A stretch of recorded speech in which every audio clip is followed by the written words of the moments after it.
Dans mon équipe, on travaille sur une bactérie pathogène qui s'appelle Listeria monocytogenes et on étudie les vies de cette bactérie. En particulier, c'est une bactérie qui rentre à l'intérieur des cellules humaines, qui les colonise, et on étudie comment elle colonise l'intérieur des cellules humaines et quelle niche elle habite dans ces cellules humaines, comment elle passe d'une niche à l'autre. L'incertitude, c'est d'une certaine manière le moteur de nos recherches. Je pense que parce que ça va être la petite frontière qu'il y a entre ce qu'on sait déjà et ce qu'on ne sait pas, ou ce qu'on ne sait pas encore. Et on ne connaît pas forcément exactement la position de cette frontière.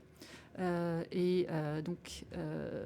c'est l'incertitude qui va stimuler les questions, qui vont nous donner envie de creuser à un endroit ou à un autre, parce que ce qu'on ne comprend pas à un moment donné,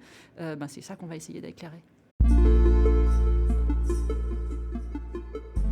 Je dirais que l'incertitude peut nous aveugler quand on a tellement épluché une question qu'on a l'impression de tout en comprendre, et en particulier s'il y a eu des années et des années de recherche sur un domaine qu'on a l'impression de maîtriser totalement.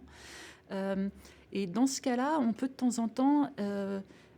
quand on a des observations qui ne collent pas complètement avec le modèle qu'on s'est formé du domaine qu'on étudie, éliminer ces observations de manière inconsciente,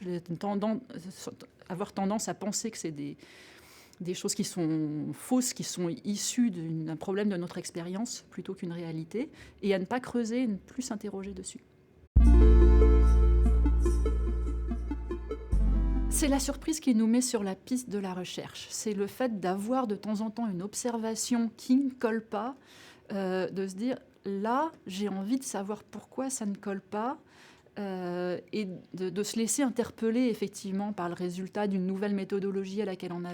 qu'on n'avait pas testée avant, d'essayer de creuser derrière pour comprendre du nouveau dans l'objet qu'on étudie.